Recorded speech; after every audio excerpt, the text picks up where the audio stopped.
This is something that I have done for a few years now, and it was a total game changer in my practice. I wish I had done it sooner. When I implemented this system, it took off so much time from the admin perspective of my business, really relieved me of having to deal with any of it. It kind of just ran in the background. Welcome to A Different Practice. I'm your host, Lauren Lester, and I'm obsessed with all things business, well-being, and optimizing the practice of law for solo and small firm lawyers. I started my solo practice right out of law school, built it from the ground up, and now work 4 days a week while earning well over 6 figures. I'm here to share tangible, concrete tips and resources for ditching the legal profession's antiquated approach and building a law practice that optimizes growth and enjoyment. Think of this as grabbing coffee with your work bestie, mixed with all the stuff they didn't teach you in law school about how to run a business. Pull up a seat, grab a cup, and get ready to be encouraged and challenged. This is A Different Practice. Hi, y'all. Welcome back to another episode of A Different Practice. You've probably heard the quote before, "You never get a second chance to make a first impression." While historically we aren't quite sure who that quote should be attributed to, some say it's Oscar Wilde, some say it's Will Rogers. Either way, it's still true. So where are your potential clients getting an initial impression about how your law firm works? Well, that happens in your intake process. The intake process is going to set an expectation whether you want it to or not, so why not control the narrative? And if you're not quite sure what that narrative is now, this episode is for you. We're going to talk about ways that you can start off on the right foot with a potential client and build a fan of your firm starting from day one, even if they don't end up signing with you. I'm going to talk about 5 ways today to improve your intake process so that your firm's first impression is a positive one. So let's get into it. First, you want to freely provide information on your website to attract qualified leads. You may not think of it as this, but your website is really the first step of your intake process.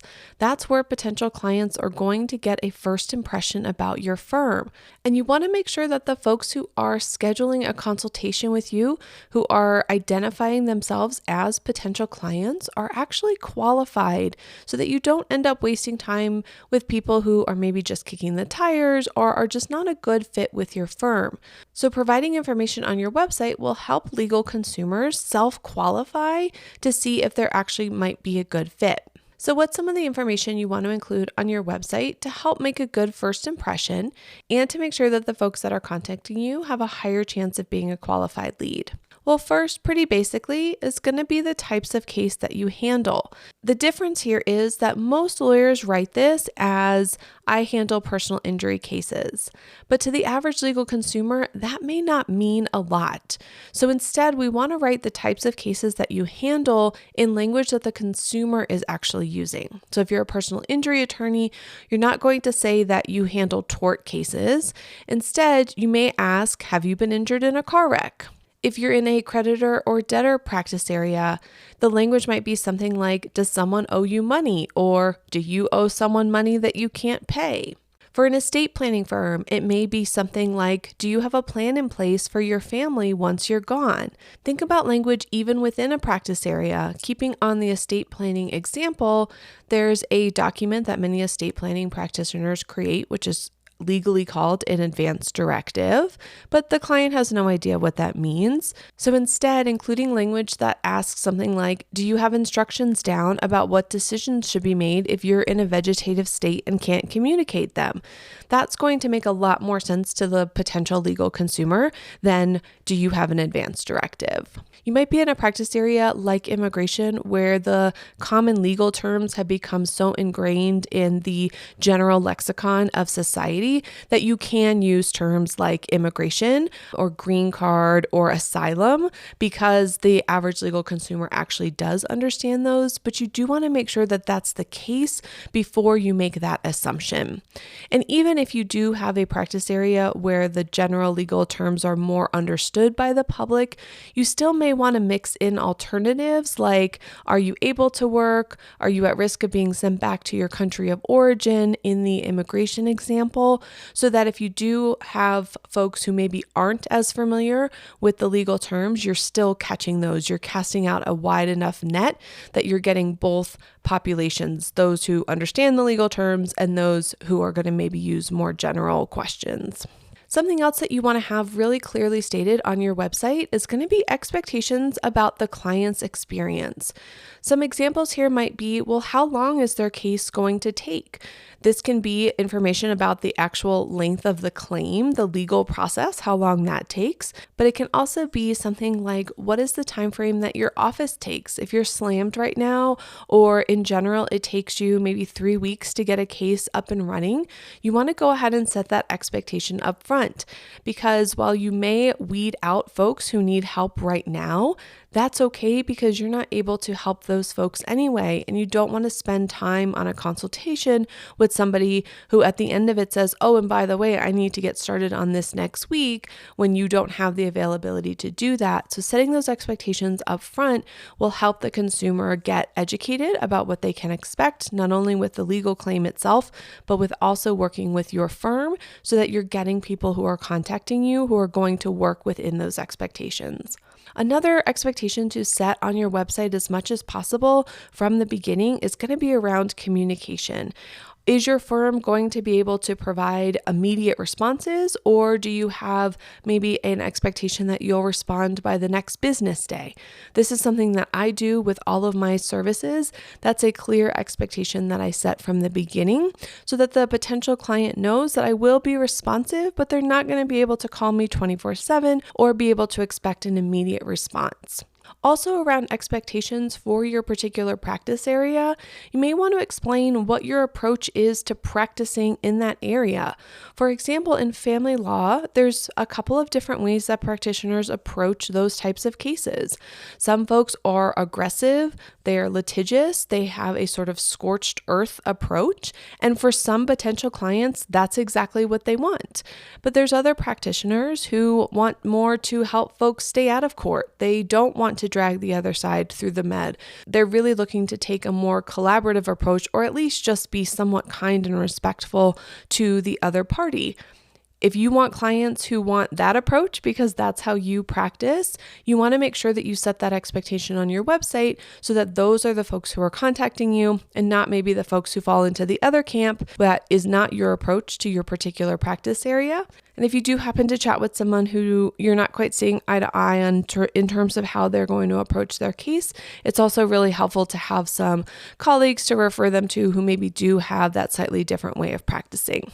The third thing that you're going to want to have on your website pretty clearly is pricing. And I know that this is one that makes most lawyers pretty nervous. They don't want to share what their pricing is going to be. To be honest, I think it might be because they will think that no one will call them, because that number can be quite large.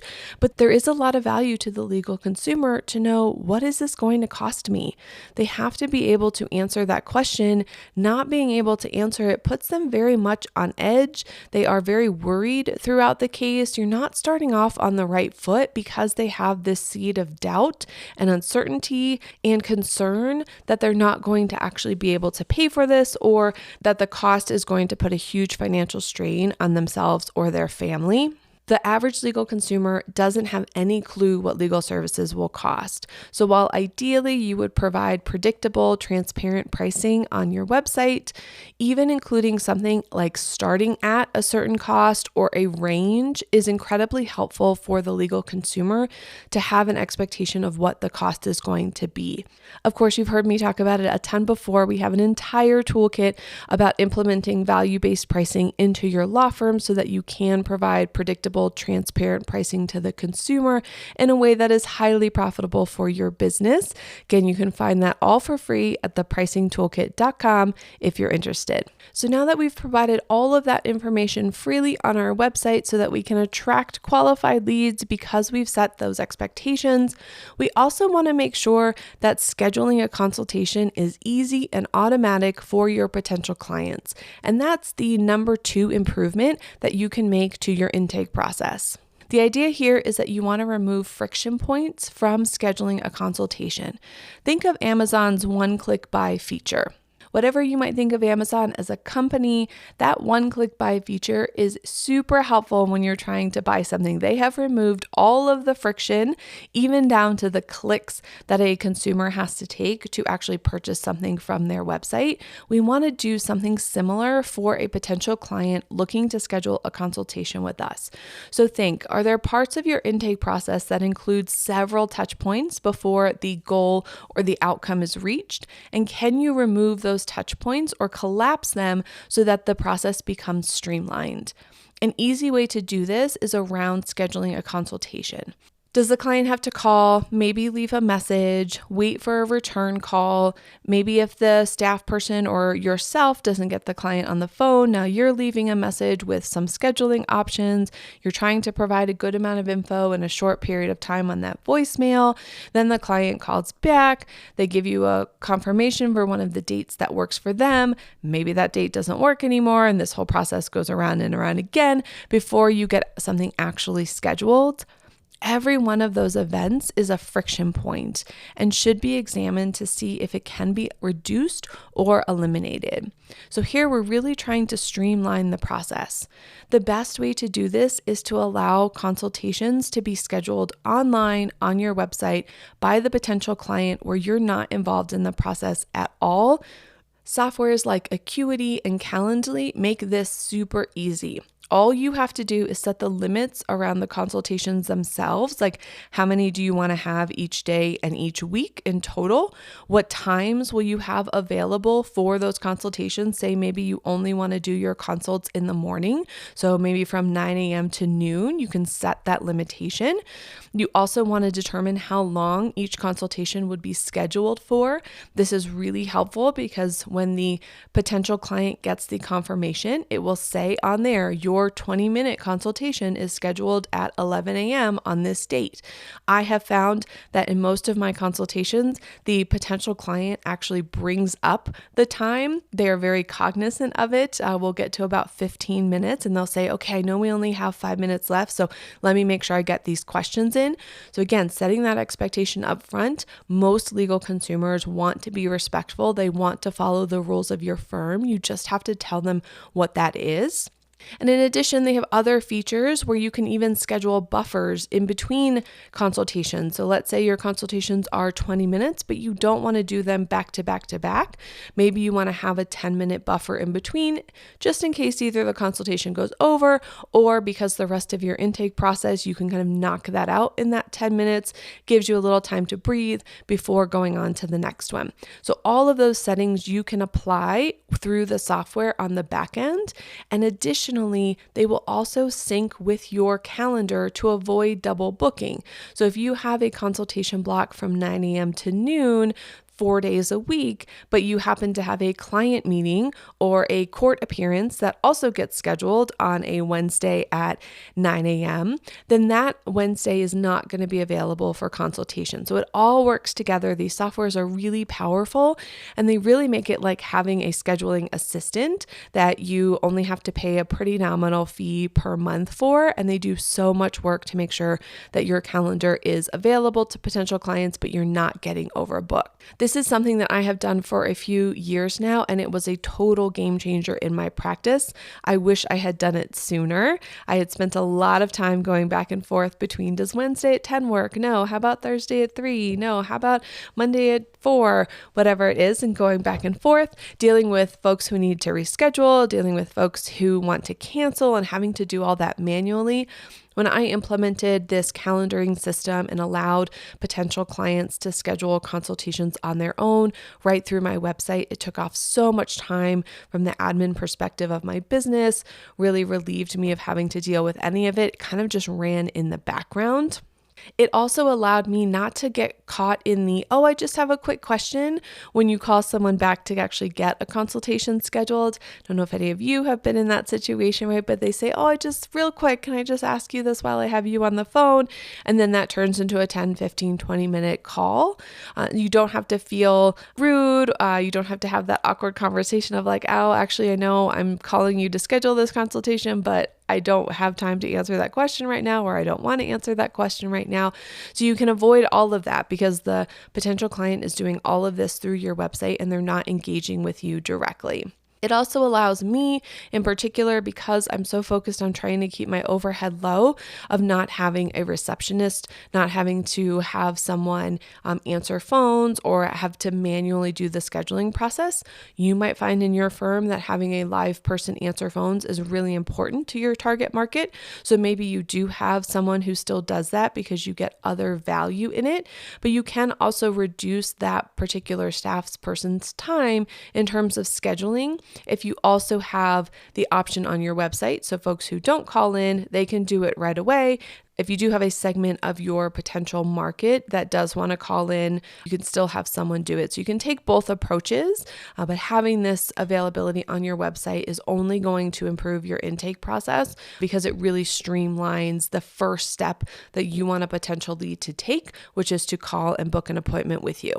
One extra note about using these calendaring systems that happen automatically is you can also integrate them into your CRM if that's what you have to manage your intake flow for your potential clients. For me, once a consultation is booked, it automatically adds a potential client to my CRM, and that way I can pull them through the process and know exactly where every potential lead is at, whether I've had a consultation with them, whether they're ready for a follow-up, whether I need to do an engagement agreement. That is all set up. It's all streamlined. So I'm not doing any extra work when a consultation gets booked. All right, so let's talk about the third way you can improve your intake process. And that is to simplify the intake form itself. You likely will need some basic information to avoid wasting your time and the potential client's time before you have a consultation. So you want to collect basic information that you need. That might be their full name, the other party's name, or any other third parties that might be involved for conflicts checks, maybe the case type that they have that they need help with, and probably how they heard about your firm so that you can do some reporting about what marketing strategies are actually having a return on that investment. But really the standard here should be what information would immediately disqualify the lead without your having to talk to them.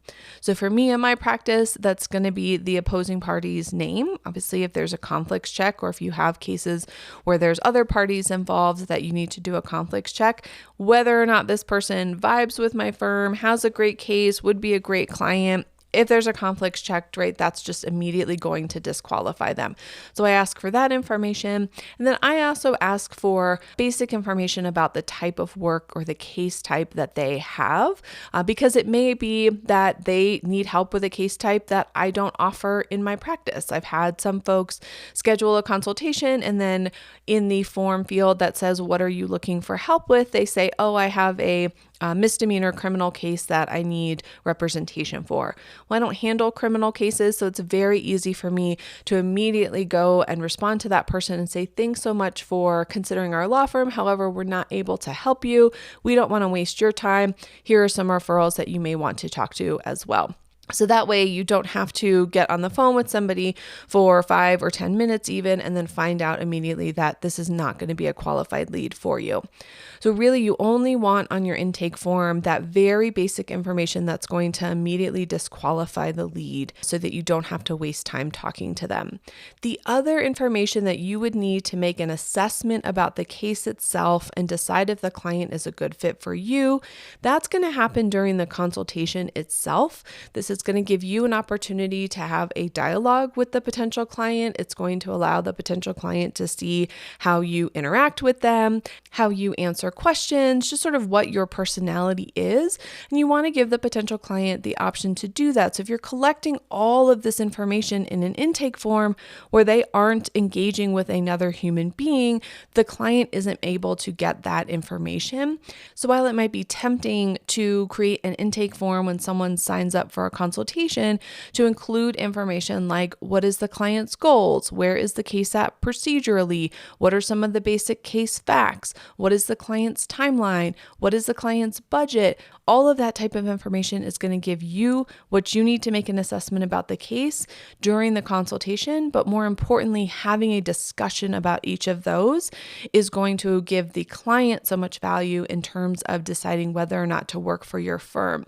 So when you think about a particular piece of information and whether or not it should be on the intake form, where the client is just filling it out when they schedule and they're not having any human interaction, or whether it's more appropriate to maybe have it as something that you discuss during an actual live consultation, the standard that you want to use here is what information allows me to make an assessment or judgment call about the case. If you have a bit of information that falls into that bucket, like what is the client's timeline? Is this an immediate rush, or is this something that they can wait a couple weeks to get started? That allows you to make an assessment or a judgment call that is probably more suited for the actual consultation itself rather than an intake form.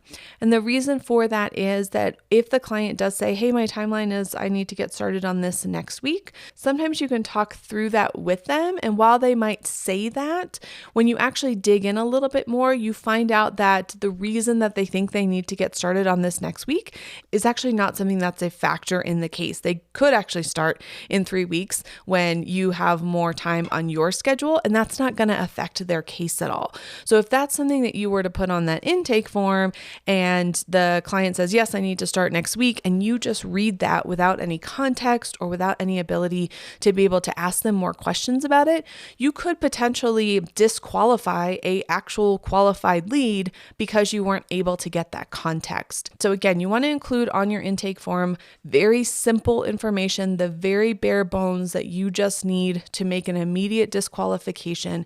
Everything else should be on your consult checklist that you go through and discuss with the client. Now, if you're thinking, well, if I ask all of these contextual, judgment-based questions during the consultations, I'm now doubling the time that I need to spend on consultations, or I just need to ask a lot more to assess the case, and if I can have the client do that on the intake, that's going to save me time. I totally get it, and that is a fair concern to have. So if you find yourself in that situation just because of the nature of your practice area or how you like to do your consultations, that's okay. We can still work around that. We can still simplify the intake form and just adjust potentially how you do your consultations. One option could be to charge for consultations. I would do that if you are going to provide value beyond your own personal assessment of the case. If you are charging for consultations just because it is your time that is being used and because you need to gather this information and you need to make a judgment about the client's fit with your firm, you're not really providing any value to the client. And so charging, you may find that you're not going to get as many leads because the client isn't going to take the money out of their pocket when they're not getting any value in return.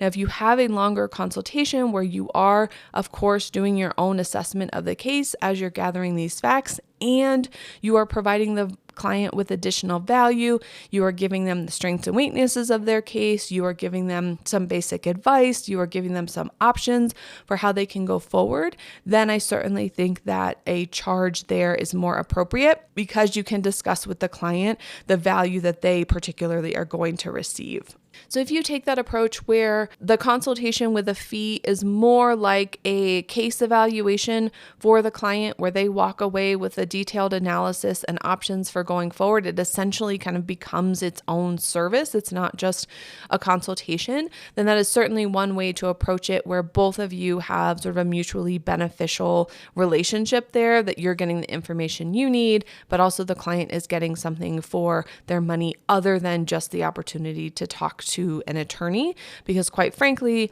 there are many of us out there who do not charge for consultations. And so if what the client is paying for is just the opportunity to talk to you and get basic information about how your firm works, but nothing of true value for the client and their case, most likely you're going to see a decrease in potential clients because they are going to find other attorneys who are offering free consultations, or they are offering paid consultations that give the clients a lot more value.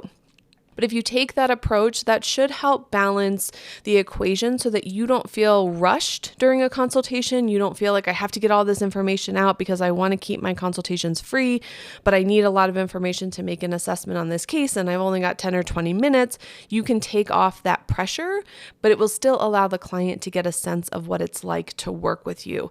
And that's really important for the consumer. At the end of the day, they are going to be the decision maker. And so we don't hold all the cards. Although a lot of, I think, attorneys feel that way, especially on consultations, right? The potential client really is the driver here. They should have an opportunity to understand what it's like to work with your firm so that they can make a decision and you'll have a mutually beneficial relationship. For that reason, it's very important to build the like and trust factors during a consultation, right? So if you've heard anything within marketing, there is the know, like, and trust factors, and that is typically what a potential consumer goes through. They have to first know about your firm, that it even exists. Hopefully that is happening through your website and through some marketing efforts that you have. So once they know about your firm, they have to like it, and then they have to trust it enough to part with their hard-earned money and actually hire you. So during consultations, you're really giving the potential client what they need to make a decision about whether they like you and whether they're going to trust you enough to help them solve their legal problem. Like I mentioned, it's equally about the potential client choosing you as it is about us choosing them as a client for our firm. And if you think about this in any other context that you might hire a professional, if you were to go out and look for a real estate agent or maybe a general contractor, even a dentist, how would you feel trying to gather information about who you might want to hire in those contexts if they are unwilling to give you anything else other than basic information about their business without you having to fork over some money, without some sort of retainer? If I called up some real estate agents to figure out who I want to help sell my house, and I get a response saying, great, this is my brokerage, this is when I work, I'd be happy to chat with you more, but you need to give me a $250 retainer. To be honest, that doesn't help me like or trust this potential real estate agent. I'm likely not going to go with them. That's a pretty big barrier because I can't make an informed decision as a consumer. And so our legal clients and legal consumers feel very similarly. I've certainly had feedback, at least anecdotally, from folks that I have talked to on consultations who have had that experience and who have just said, I just didn't go any further with those firms who wouldn't even tell me anything about how they practice, how they approach my case, what's the timeline going to be, what can I expect in terms of cost, without me first paying them some money. And our legal consumers need that information to make informed decisions. The more that we can give that to them, the more that they will have a good experience, good first impression with our firm, and are going to be more likely to be clients. All right, so now let's move on to the fourth way that you can improve your intake process. Once you've had a consultation with a potential client, you've provided the information up front, you've made it super easy for them to schedule something, you've provided all of the value and the know, like, and trust factors during your consultation. A great way to improve your intake flow is to implement automatic email follow-ups. If you're not already, you'll want to send an email follow-up immediately after the consultation. In that follow-up email, you might want to summarize your call very generally, provide important information like your pricing or services, and then certainly next steps. That's going to be the most critical to give the potential client clear next steps on how they can either engage with their firm or how you might follow up if they needed a little bit more time to decide. And that brings us to our follow-up email. So the easiest way for you to do this is to set up one that's going to be scheduled and go out automatically after a certain time period from the date of the consultation. This not only shows your potential client that you're on top of things and that you're going to follow up when you say that you're going to follow up, but it's super helpful to you because you don't even have to think about it. You don't have to remember that you even needed to send this out. You kind of set it and forget it. Many CRM systems have this built into their software, so it's really easy easy to implement. I would recommend creating some sort of template for that follow-up email and having it scheduled to go out after a certain period of time. And that will depend on the case type that the client has. For some folks that it might be more immediate or they need to make a decision rather quickly, maybe your follow-up email goes out 3 or 4 days later. If it's something where the client indicated that they need more time, they're not quite ready to pull the trigger, or they just have a case type that's a little bit slower, maybe your follow-up email goes out a week or 2 weeks later. So it's all going to depend on your potential client and the type of case they have. But what's important is that you have that follow-up email automatically scheduled to go out at that certain period. What should you include in your template? I would include things like recognizing the client's responsibilities. So my follow-up email starts off with, I know you're busy. I know that you've got a lot going on. This is probably one of the many balls that you are juggling in the air. So I want to recognize and be respectful that they probably aren't just sitting around only thinking about their legal case. That's one of the many aspects of their lives. And then I want to remind them of the next steps that we talked about. In my email after the actual consultation, I note to them that I'm going to follow up to see if they're ready to start their case. So in the follow-up email, I remind them next of those steps. So it says something like, I wanted to see if you were ready to begin your case. So there's some continuity there, and it shows for the client that I'm following up on what I said I would follow up. You may also want to include in your follow-up template maybe a summary of the goals that the client indicated to you during the consultation call. So this will show the client that you were listening, that you understand where they're coming from, that you're going to work towards those goals, hopefully. But when you set this up right after the consultation, you don't have to go back and review your notes. You can do this all in real time and then just schedule the follow-up email to go out later. So you can say, I know it was really important to you to make sure that your family is protected after you die, or it's really important to you to make sure that you're still able to provide for your family financially, even though you have this outstanding debt. Whatever their particular case is, summarizing their goals will just help show them again that you are listening, that you're actually there to help support them. One thing that I think a lot of attorneys probably don't do, and even quite frankly, a lot of business folks don't do when they send out these follow-up emails, is actually give the potential client the opportunity to say no. For some folks, the reason that they haven't followed back up with you is just maybe that it's not the right time for them. They don't feel like your firm is the right fit.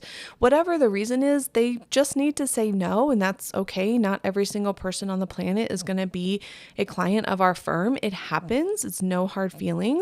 But giving the potential client the opportunity to do that, saying that in your follow-up email in a way that doesn't make them feel like they're hurting your feelings, or you're sort of giving them permission to say, hey, it's okay if this isn't going to work out right now, is just a really nice gesture.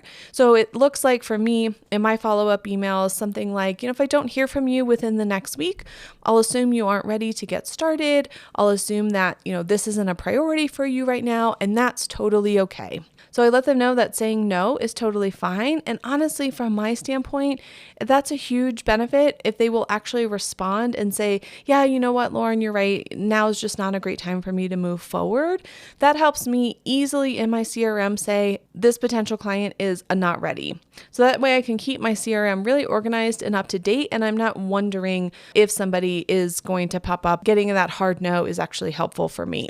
So along those same lines of giving them the opportunity to say no, you certainly want to set a timeline within the follow-up email and indicate that you will close their inquiry after that period. So if I don't hear from you in the next week, if I don't hear from you in the next month, whatever timeline is appropriate given the client's particular legal matter, that gives them a line in the sand to know even if they aren't going to actively respond and say, hey, this isn't the right fit for me right now, they will know that you will after a time period. That also helps spur maybe those folks who are on the fence that if they actually do want to work with you, they want to make sure that they get on your roster of clients, that they have a deadline, and that can spur people to action. So I often have had folks who will respond saying, oh, no, don't close my inquiry yet. I just needed, it was a busy week. I just needed a little bit more time. So you can, again, get feedback from those potential clients that, yes, this person is actually still interested and they probably will result in a sale when you give them that deadline. If you have it available in your firm or you've created a legal product, in that follow-up email, it can also be an opportunity to sell that alternative. So if somebody maybe isn't ready to sign up to work with a lawyer for their divorce yet, for me, for example, in my practice, I also say, if you're not ready to hire a lawyer yet, or you do want to go through the divorce process on your own, check out my DIY guide that will walk you through the entire process so that you don't miss anything. So that's a legal product that I've created. I'm not involved at all. It doesn't involve any legal representation, but that follow-up email could be a good opportunity for that alternative sell so that you do generate some revenue from the business, particularly if that potential client isn't a great fit when it comes to being a actual client of your firm, but could use some sort of support. So this flow of having a consultation, sending a follow-up email immediately, and then sending a follow-up email a couple days or weeks later, depending on whatever timeline is appropriate, is based on a one consultation, and then the client makes a decision about whether or not that they want to work with your firm. You may have a practice area that requires multiple touch points. Maybe the price point of your services is a lot higher. Maybe it's more in the corporate field, or there are other decision makers that need to be involved. So sometimes the person who initially reaches out gets some qualifying information, talks to a bunch of lawyers, and starts to weed them out is maybe not the person who actually is going to make the final decision for that particular maybe corporate entity. And so you talk with that kind of first gatekeeper and you get through that initial phase, but then the final decision makers also want to have a call with you. They also want to do some vetting. And so if you have an intake process that involves multiple touch points like that, you might want to replicate this same immediately after a meeting follow-up, and then maybe a follow-up if you don't hear something after a certain period of time. You may want to do those steps repeatedly depending on what the actual flow looks like for your particular type of client.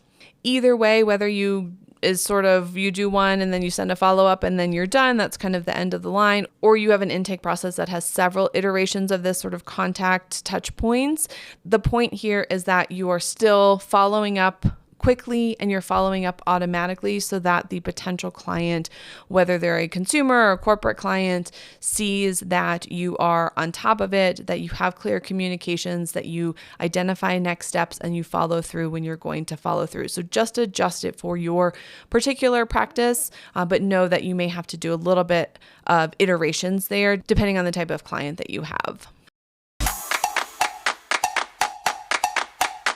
All right, so finally, that brings us to the last change that you may want to consider making to your intake process to improve it, and that is templating and automating your engagement agreements.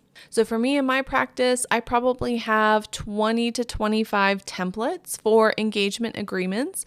And the reason for that is I have multiple practice areas that I practice in. And then within each of those practice areas, I have different service levels. So I have different engagement agreement templates for each of those. But once I've created the template, all it takes for me to quote unquote write it for this new client who wants to sign up is to just click a button, fill in a few individual details for that particular client. For me, it's their name. I include some assumptions about their case that I'm relying on based on the information that the client has told me, and then the cost that it's going to be. So I fill in those three details, and then I click a button and send it off for the client to sign.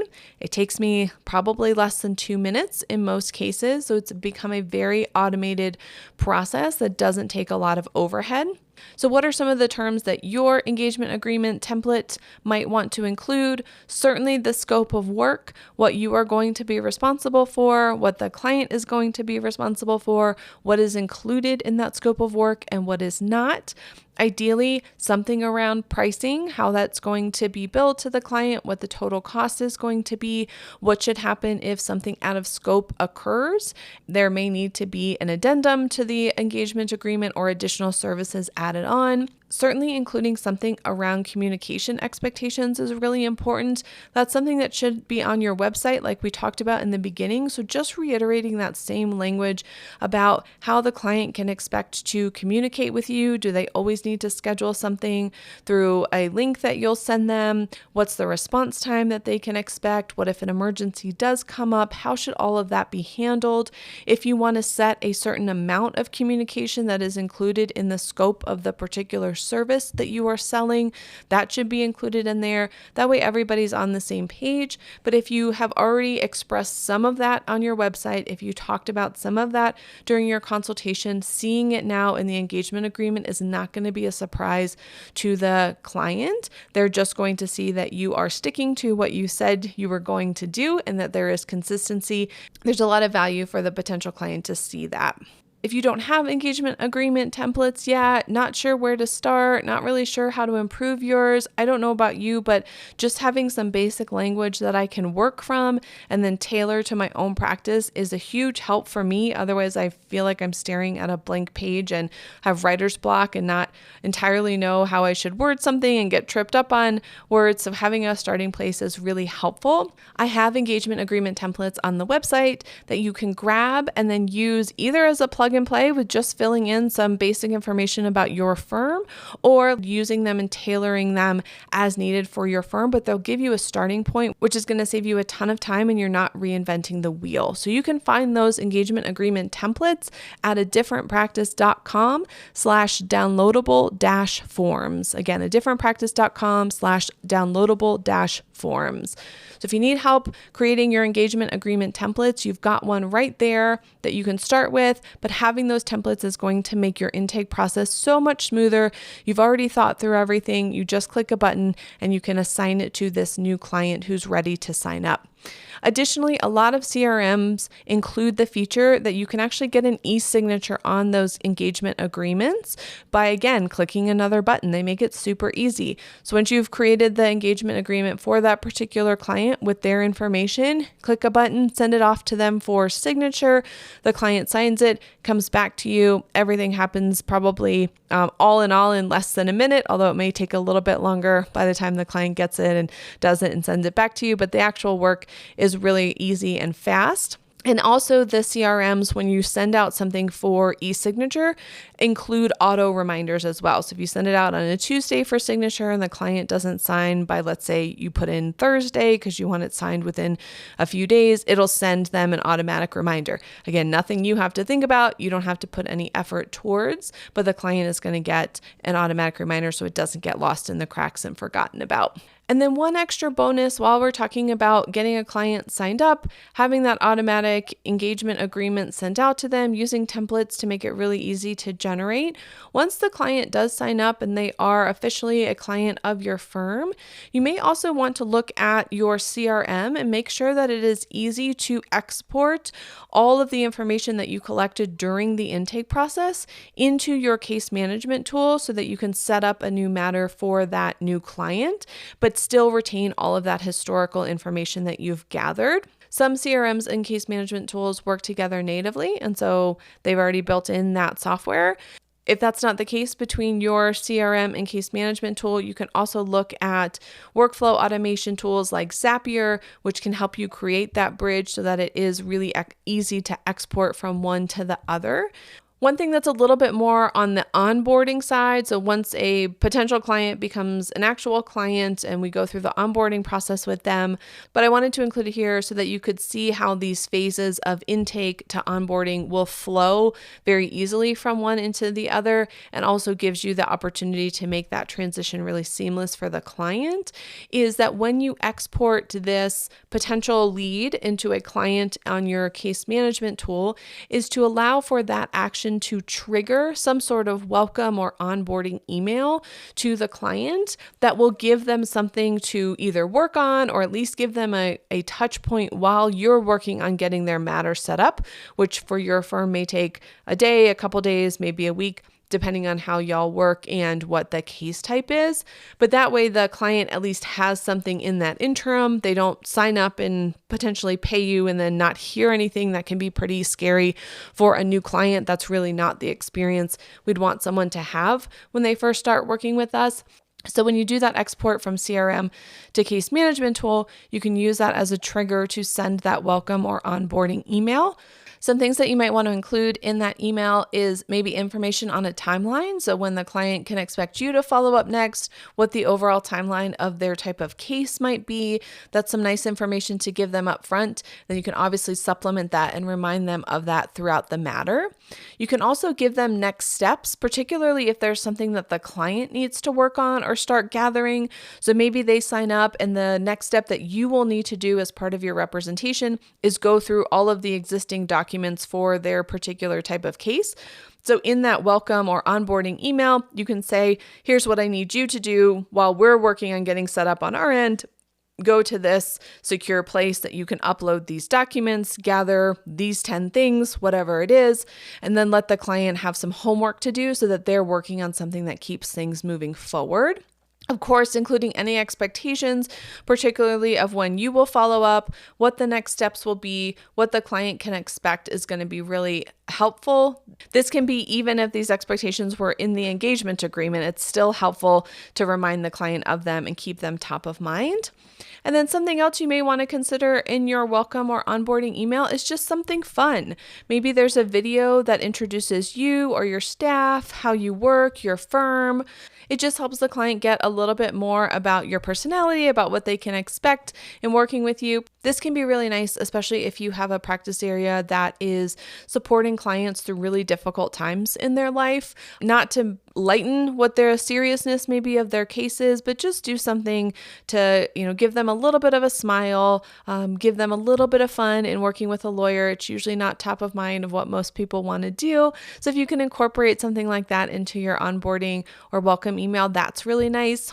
For me and my firm, I've committed to donating a portion of my profits every year to local organizations so that I can be a member of the community in that way. And so what my onboarding email includes is that my new clients actually get to vote on what organization they would like the donations to go to. So at the end of the year, I tally up the votes, and the organization that gets the most of the percentage of profits, and then kind of goes down from there. So again, it allows the new client to see that I am more than just a lawyer. I do believe myself to be a member of our local community to help others who are in need. And so it gives the new client kind of a sense of what they can expect in working from me. So just some ideas there for that welcome or onboarding email. But you can see from that initial touch point that your potential client has, whether that's your website or an ad or something that they saw to get to know your firm, all the way through signing up as an actual client. There's a lot there, which also means that there's a lot of opportunity to make that experience a very positive one,